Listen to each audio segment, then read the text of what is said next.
Greetings, YouTube! Danny Staten here on the Daily Dan blog. You're looking at Karl Vincent, the famous vampire hunter. I just received this book from Kevin Givens over at Pop Culture Comics. He is not only the creator, he is the writer of this fine comic. He wrote every word you'll be hearing in this comic.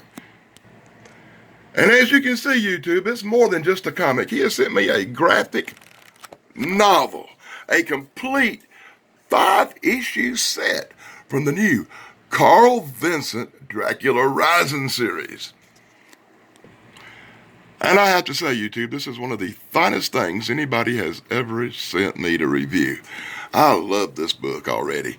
Look, it starts with issue number 1, KARL VINCENT, Vampire Hunter, number 1, the Dracula Rising series. Wow, I am so impressed with this book. Check this out. Wow. And the art reminds me of the great art we used to see back in the day in comic books, as well as being one of the most well-written stories I've ever seen. I'm going to flip through a few pages of the fine art in this book. Is that not awesome? I love this. This is great art right here. But to tell a story, I'm going to have to get Kevin to do that, because Kevin can tell a story better than Daily Dan. He really can, especially since it's his comic series. So I figure I'll just let Kevin run you through a few pages of Dracula Rising, and then I'll pick it up somewhere around the end.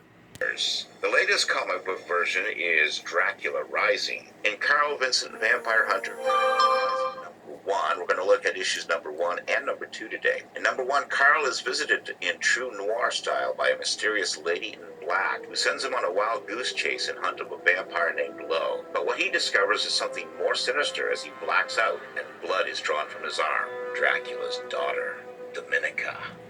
Alright, let's talk about issue number 1. I am the writer, Kevin Given. My artist is Rodolfo Ezequiel. The prologue sees Karl Vincent having a nightmare about Christmas Day 1975, a day that replays itself in Karl Vincent's mind every day of his life. You see, on that day, Stephen Vincent, Karl's uncle, disappeared. Previous Christmas, 1974, Stephen's wife disappeared. And we see the possibility of these creatures being involved in Stephen's disappearance. Now, before Karl found out the reality of vampires, he didn't think about his uncle being taken by vampires. But ever since he found out the reality of vampires and that vampires exist, he's developed this recurring nightmare about his uncle, Stephen Vincent, falling victim to vampires. A splash page for issue 1 shows him in a cold sweat dreaming about his uncle and what happened to him. A little subplot I'm developing. It's not completely developed yet, but we will have it developed by issue 5. This story, Dracula Rising, takes place over 5 issues and will be collected into a trade paperback. Very soon, we are actually 6 pages away from completing the story, and you can get issues 1 through 4 right now on Indie Planet in a hard copy. You can also get digital copies. Some of them are free. You might want to check that out. We also have digital copies on Drive Through Comics, Comixology, Comics Central, and other places if you're interested in finding them. Karl's office is 184 High Street in Boston, Massachusetts. And in true noir style, here comes a mysterious lady in black. The door was locked, but somehow it's now open. The lady introduces herself as Dominique Alexander. The lady comes in and claims that she's been hunted by a vampire who's killed several of her family members, and she wants Karl's help to track him down. So Karl and this mysterious lady, Dominique Alexander, head to the cemetery where she says this vampire, which she names Lo, which is an homage to the Nicolas Cage character. Nicolas Cage played a vampire named Lo in 1988's Kiss of the Vampire. And we see them go to this cemetery, and then Karl passes out. Several hours later, he comes to, realizes that someone has drawn blood from his arm. And all of a sudden, someone else knocks at the door. It's his friend, Nathan.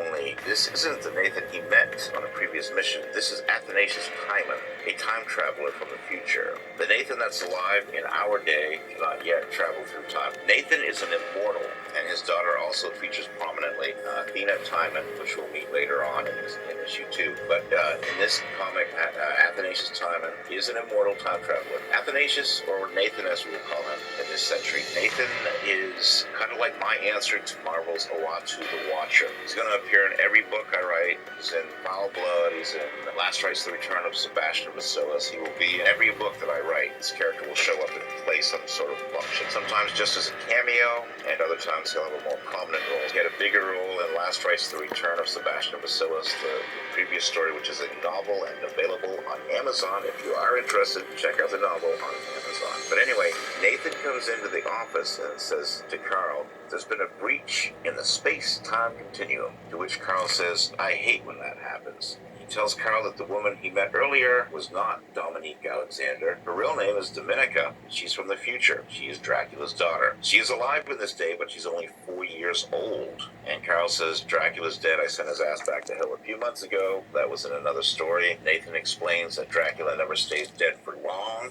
and we go through the past of what happened. Dracula has indeed been sent back to hell. Dominica will try to resurrect him in time for the equality equinox. If they succeed, they will become all powerful and be able to subjugate mankind to their will. So Dominica has to resurrect her father, Dracula, and they have to discover these 4 equality crystals, which they will use in a ritual in time for the equality equinox. Only the bloodline created by Dracula and this gypsy sorceress named Dragana, her name is Vadoma, her surname is Vadoma, only the bloodline created by them two, which was manifest in Dominica, will activate the crystals during the equality equinox. That is why Dracula married Dragana and created Dominica in the first place. Here we see the minions searching, scouring this countryside for Dragana, and Dragana is fled, but eventually the minions catch up with Dragana. Dracula is seeking his wife and daughter for this ritual. When Dracula finally finds Dragana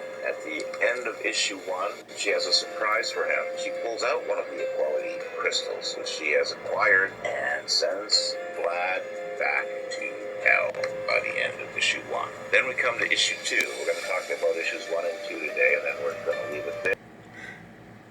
Well, YouTube, that was Kevin Givens talking about issue 1, Dracula Rising. If you want to check out more of Kevin Givens, you can check out him at Comics and Pop Culture. Let's Talk Kevin Givens right here. And that's what it looks like on YouTube, ladies and gentlemen. So, YouTube, have you ever seen a finer piece of narration? Kevin Givens is a genius. He's a genius when it comes to narrating these comic books. I wish I had his flair, his style, and his ability not to use bad words, because I always use some fucking bad words. You know that. It's true. I can't keep my mouth shut. But I thought I'd finish out by giving you a few looks at the panels. I don't guess this will take too long since Kevin's done running you through the story, right, YouTube? I just wanted to show you how fine and beautiful the artwork in these comics are. Maybe you couldn't tell a little bit from the video I played, but the art is off the chain. And I really love this big graphic novel format. I can't wait to get to issues 2, 3, 4, and 5, which I will be doing on this channel over the next month or so, I suppose. I just wanted to start off with issue 1, and that's all I'm going to do is issue 1. And as I said, I had Kevin walk you through most of the comics, and I hope you really enjoyed his narration. Who better to walk you through than the man who actually wrote the comic himself? Hey, that's Kevin. This guy's the one that wrote it right here. He's the most amazing guy. He really is. He is the most amazing guy I know in the comic world. That's to say that he writes these comic books, a feat that is beyond impressive. Who writes comic books? This guy writes comic books. And you should check out all his comic books. So far, every comic book he sent me has not only been wonderful, it's been beyond wonderful. Dare I say, he's legendary. Yes, legendary. This is a look at issue 2 that I'll be doing next time. Please join me for that. So, YouTube, that was my look at Dracula Rising, issue 1 from the big, thick graphic novel Kevin Givens just sent me. And that was issue 1, KARL Vincent Vampire Hunter, Dracula Rising. I hope you did enjoy it. I did let Kevin narrate most of this one. Sorry, I'll try to do more next time, but his videos and the way he narrates it are awesome. I love his stuff. I guess I'm about out of time today, so thanks for joining me. This is Danny Staten on the Day Dan blog saying, be sure to like, subscribe, and ring the bell, and check out Kevin Givens. Blog over.